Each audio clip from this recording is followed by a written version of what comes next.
Chapter 9. The day after the review, Boris, in his best uniform and with his comrade Berg's best wishes for success, rode to Olmütz to see Bolkonsky, wishing to profit by his friendliness and obtain for himself the best post he could, preferably that of adjutant to some important personage, a position in the army which seemed to him most attractive. It is all very well for Rostov, whose father sends him 10,000 rubles at a time, to talk about not wishing to cringe to anybody and not be anyone's lackey, but I who have nothing but my brains have to make a career and must not miss opportunities, but must avail myself of them, he reflected. He did not find Prince Andrew in Olmütz that day, but the appearance of the town where the headquarters and the diplomatic corps were stationed and the two emperors were living with their suites, households, and courts only strengthened his desire to belong to that higher world. He knew no one, and despite his smart guardsman's uniform, all these exalted personages passing in the streets in their elegant carriages with their plumes, ribbons, and medals, both courtiers and military men, seemed so immeasurably above him, an insignificant officer of the guards, that they not only did not wish to, but simply could not, be aware of his existence. At the quarters of the commander-in-chief, Kutuzov, where he inquired for Bolkonsky, all the adjutants and even the orderlies looked at him as if they wished to impress on him that a great many officers like him were always coming there and that everybody was heartily sick of them. In spite of this, or rather because of it, next day, November 15th, after dinner he again went to Olmütz and, entering the house occupied by Kutuzov, asked for Bolkonsky. Prince Andrew was in and Boris was shown into a large hall probably formerly used for dancing, but in which 5 beds now stood, and furniture of various kinds, a table, chairs, and a clavichord. One adjutant, nearest the door, was sitting at the table in a Persian dressing gown, writing. Another, the red, stout Nesvitsky, lay on a bed with his arms under his head, laughing with an officer who had sat down beside him. A third was playing a Viennese waltz on the clavichord, while a fourth, lying on the clavichord, sang the tune. Bolkonsky was not there. None of these gentlemen changed his position on seeing Boris. The one who was writing and whom Boris addressed turned round crossly and told him Bolkonsky was on duty and that he should go through the door on the left into the reception room if he wished to see him. Boris thanked him and went to the reception room, where he found some 10 officers and generals. When he entered, Prince Andrew, his eyes drooping contemptuously, with that peculiar expression of polite weariness which plainly says, if it were not my duty I would not talk to you for a moment, was listening to an old Russian general with decorations, who stood very erect, almost on tiptoe, with a soldier's obsequious expression on his purple face, reporting something. Very well, then, be so good as to wait, said Prince Andrew to the general, in Russian, speaking with the French intonation he affected when he wished to speak contemptuously, and noticing Boris, Prince Andrew, paying no more heed to the general who ran after him imploring him to hear something more, nodded and turned to him with a cheerful smile. At that moment Boris clearly realized what he had before surmised, that in the army, besides the subordination and discipline prescribed in the military code, which he and the others knew in the regiment, there was another, more important, subordination, which made this tight-laced, purple-faced general wait respectfully while Captain Prince Andrew, for his own pleasure, chose to chat with Lieutenant Drobetskoy. More than ever was Boris resolved to serve in future not according to the written code, but under this unwritten law. He felt now that merely by having been recommended to Prince Andrew he had already risen above the general who at the front had the power to annihilate him, a lieutenant of the guards. Prince Andrew came up to him and took his hand. I am very sorry you did not find me in yesterday. I was fussing about with Germans all day. We went with Weyrother to survey the dispositions. When Germans start being accurate, there's no end to it. Boris smiled, as if he understood what Prince Andrew was alluding to as something generally known. But it was the first time he had heard Weyrother's name, or even the term, dispositions. Well, my dear fellow, so you still want to be an adjutant? I have been thinking about you. Yes, I was thinking, for some reason Boris could not help blushing, of asking the commander-in-chief. He has had a letter from Prince Kurochkin about me. I only wanted to ask because I fear the guards won't be in action, he added as if in apology. All right, all right. We'll talk it over, replied Prince Andrew. Only let me report this gentleman's business, and I shall be at your disposal. While Prince Andrew went to report about the purple-faced general, that gentleman, evidently not sharing Boris' conception of the advantages of the unwritten code of subordination, looked so fixedly at the presumptuous lieutenant who had prevented his finishing what he had to say to the adjutant that Boris felt uncomfortable. He turned away and waited impatiently for Prince Andrew's return from the commander-in-chief's room. "You see, my dear fellow, I have been thinking about you," said Prince Andrew when they had gone into the large room where the clavichord was. "It's no use your going to the commander-in-chief. He would say a lot of pleasant things, ask you to dinner, that would not be bad as regards the unwritten code," thought Boris, but nothing more would come of it. "There will soon be a battalion of us aides-de-camp and adjutants. But this is what we'll do, I have a good friend, an adjutant general and an excellent fellow, Prince Dolgorukov, and though you may not know it, the fact is that now Kutuzov with his staff and all of us count for nothing. Everything is now centered round the emperor. So we will go to Dolgorukov, I have to go there anyhow and I have already spoken to him about you. We shall see whether he cannot attach you to himself or find a place for you somewhere nearer the sun." Prince Andrew always became specially keen when he had to guide a young man and help him to worldly success. Under cover of obtaining help of this kind for another, which from pride he would never accept for himself, he kept in touch with the circle which confers success and which attracted him. He very readily took up Boris' cause and went with him to Dolgorukov. It was late in the evening when they entered the palace at Olmütz occupied by the emperors and their retinues. That same day a council of war had been held in which all the members of the Hofkriegsrath and both emperors took part. At that council, contrary to the views of the old generals Kutuzov and Prince Schwarzenberg, it had been decided to advance immediately and give battle to Bonaparte. The council of war was just over when Prince Andrew accompanied by Boris arrived at the palace to find Dolgorukov. Everyone at headquarters was still under the spell of the day's council, at which the party of the young had triumphed. The voices of those who counseled delay and advised waiting for something else before advancing had been so completely silenced and their arguments confuted by such conclusive evidence of the advantages of attacking that what had been discussed at the council, the coming battle and the victory that would certainly result from it, no longer seemed to be in the future but in the past.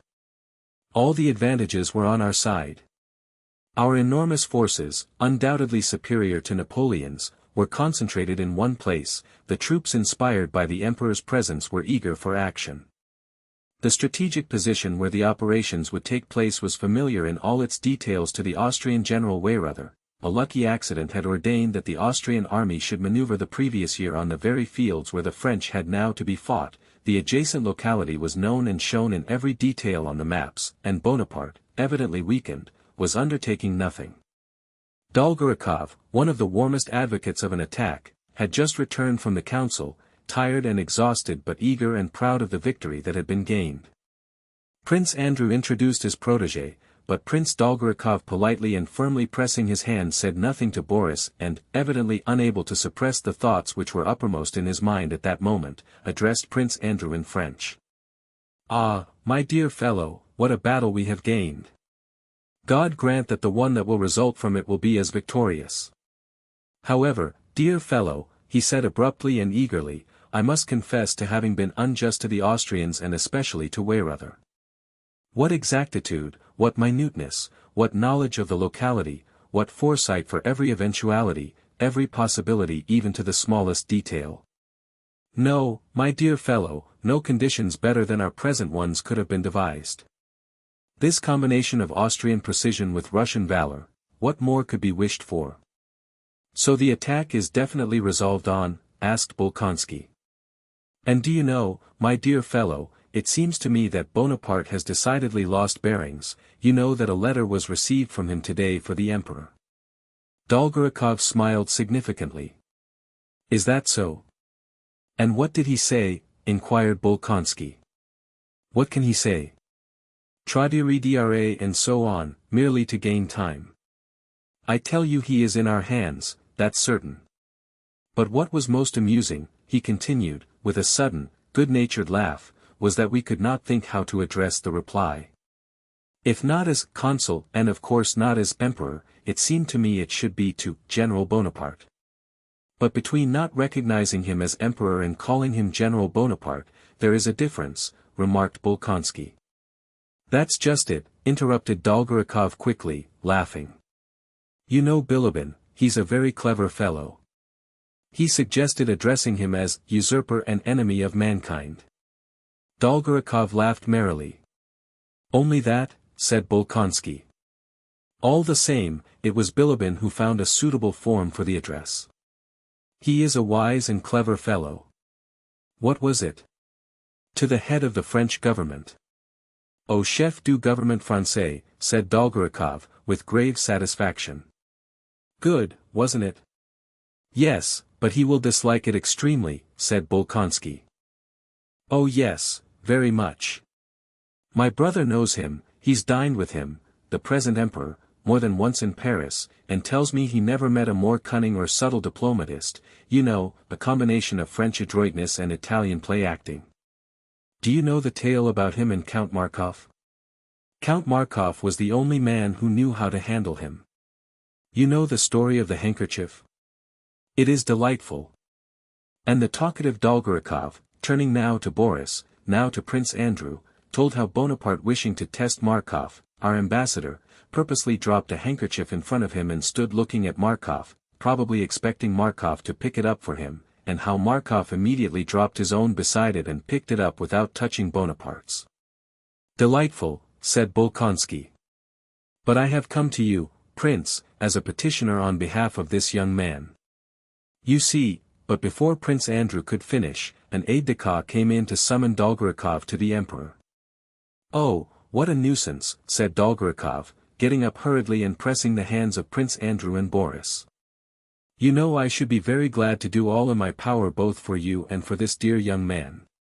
Again he pressed the hand of the latter with an expression of good-natured, sincere, and animated levity. But you see, another time. Boris was excited by the thought of being so close to the higher powers as he felt himself to be at that moment.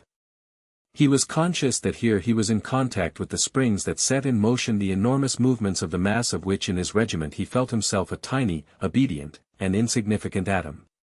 They followed Prince Dolgorukov out into the corridor and met, coming out of the door of the emperor's room by which Dolgorukov had entered, a short man in civilian clothes with a clever face and sharply projecting jaw which, without spoiling his face, gave him a peculiar vivacity and shiftiness of expression.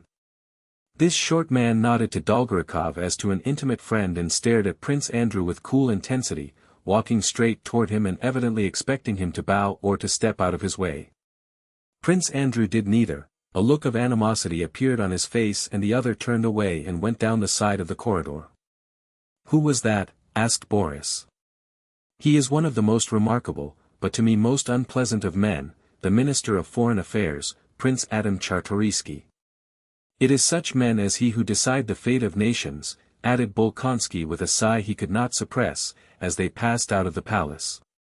Next day, the army began its campaign, and up to the very battle of Austerlitz, Boris was unable to see either Prince Andrew or Dolgorukov again and remained for a while with the Ismailov regiment. Chapter 10. At dawn on the 16th of November, Denisov's squadron, in which Nicholas Rostov served and which was in Prince Bagration's detachment, moved from the place where it had spent the night, advancing into action as arranged, and after going behind other columns for about 2/3 of a mile was stopped on the highroad. Rostov saw the Cossacks and then the 1st and 2nd squadrons of hussars and infantry battalions and artillery pass by and go forward, and then Generals Bagration and Dolgorukov ride past with their adjutants. All the fear before action which he had experienced as previously, all the inner struggle to conquer that fear, all his dreams of distinguishing himself as a true hussar in this battle, had been wasted. Their squadron remained in reserve and Nicholas Rostov spent that day in a dull and wretched mood. At 9 in the morning, he heard firing in front and shouts of hurrah, and saw wounded being brought back. There were not many of them, and at last he saw how a whole detachment of French cavalry was brought in, convoyed by a sotnia of Cossacks. Evidently the affair was over and, though not big, had been a successful engagement. The men and officers returning spoke of a brilliant victory, of the occupation of the town of Wischau and the capture of a whole French squadron. The day was bright and sunny after a sharp night frost, and the cheerful glitter of that autumn day was in keeping with the news of victory which was conveyed, not only by the tales of those who had taken part in it, but also by the joyful expression on the faces of soldiers, officers, generals, and adjutants, as they passed Rostov going or coming. And Nicholas, who had vainly suffered all the dread that precedes a battle and had spent that happy day in inactivity, was all the more depressed. "Come here, Wostov. Let's drink to drown our grief," shouted Denisov, who had settled down by the roadside with a flask and some food. The officers gathered round Denisov's canteen, eating and talking. "There. They are bringing another," cried one of the officers, indicating a captive French dragoon who was being brought in on foot by 2 Cossacks. One of them was leading by the bridle a fine large French horse he had taken from the prisoner. "Sell us that horse," Denisov called out to the Cossacks. "If you like, your honor." The officers got up and stood round the Cossacks and their prisoner. The French dragoon was a young Alsatian who spoke French with a German accent. He was breathless with agitation, his face was red, and when he heard some French spoken he at once began speaking to the officers, addressing first one, then another. He said he would not have been taken, it was not his fault but the corporals who had sent him to seize some horsecloths, though he had told him the Russians were there. And at every word he added, "But don't hurt my little horse," and stroked the animal. It was plain that he did not quite grasp where he was. Now he excused himself for having been taken prisoner and now, imagining himself before his own officers, insisted on his soldierly discipline and zeal in the service. He brought with him into our rearguard all the freshness of atmosphere of the French army, which was so alien to us. The Cossacks sold the horse for 2 gold pieces, and Rostov, being the richest of the officers now that he had received his money, bought it. "But don't hurt my little horse," said the Alsatian good-naturedly to Rostov when the animal was handed over to the hussar. Rostov smilingly reassured the dragoon and gave him money. "Ali! Ali!" said the Cossack, touching the prisoner's arm to make him go on. "The Emperor! The Emperor!" was suddenly heard among the hussars. All began to run and bustle, and Rostov saw coming up the road behind him several riders with white plumes in their hats. In a moment everyone was in his place, waiting. Rostov did not know or remember how he ran to his place and mounted. Instantly his regret at not having been in action and his dejected mood amid people of whom he was weary had gone, instantly every thought of himself had vanished. He was filled with happiness at his nearness to the Emperor. He felt that this nearness by itself made up to him for the day he had lost. He was happy as a lover when the longed-for moment of meeting arrives. Not daring to look round and without looking round, he was ecstatically conscious of his approach. He felt it not only from the sound of the hoofs of the approaching cavalcade, but because as he drew near everything grew brighter, more joyful, more significant, and more festive around him. Nearer and nearer to Rostov came that sun-shedding beams of mild and majestic light around, and already he felt himself enveloped in those beams. He heard his voice, that kindly, calm, and majestic voice that was yet so simple. And as if in accord with Rostov's feeling, there was a deathly stillness amid which was heard the Emperor's voice. "The Pavlograd Hussars?" he inquired. "The reserves, sire," replied a voice, a very human one compared to that which had said, "The Pavlograd Hussars." The Emperor drew level with Rostov and halted. Alexander's face was even more beautiful than it had been 3 days before at the review. It shone with such gaiety and youth, such innocent youth, that it suggested the liveliness of a 14-year-old boy, and yet it was the face of the majestic Emperor. Casually, while surveying the squadron, the Emperor's eyes met Rostov's and rested on them for not more than 2 seconds. Whether or no the Emperor understood what was going on in Rostov's soul, it seemed to Rostov that he understood everything. At any rate his light blue eyes gazed for about 2 seconds into Rostov's face. A gentle, mild light poured from them. Then all at once he raised his eyebrows, abruptly touched his horse with his left foot, and galloped on. The younger emperor could not restrain his wish to be present at the battle and, in spite of the remonstrances of his courtiers, at 12 o'clock left the third column with which he had been and galloped toward the vanguard. Before he came up with the hussars, several adjutants met him with news of the successful result of the action. This battle, which consisted in the capture of a French squadron, was represented as a brilliant victory over the French, and so the emperor and the whole army, especially while the smoke hung over the battlefield, believed that the French had been defeated and were retreating against their will.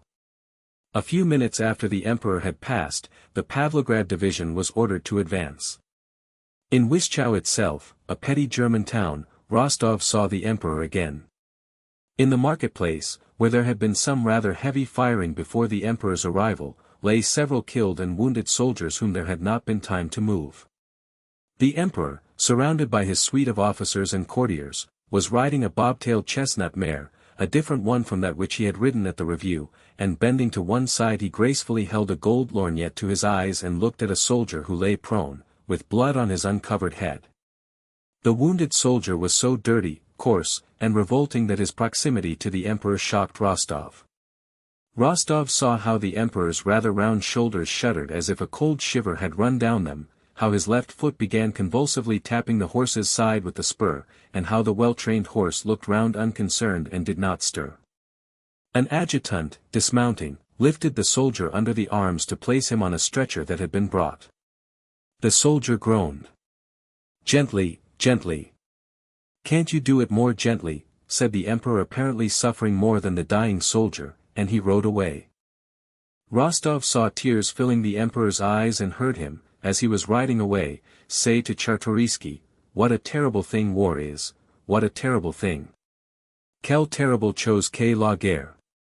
The troops of the vanguard were stationed before Wischau, within sight of the enemy's lines, which all day long had yielded ground to us at the least firing. The emperor's gratitude was announced to the vanguard, rewards were promised, and the men received a double ration of vodka. The campfires crackled and the soldiers' songs resounded even more merrily than on the previous night. Denisov celebrated his promotion to the rank of major, and Rostov, who had already drunk enough, at the end of the feast proposed the emperor's health.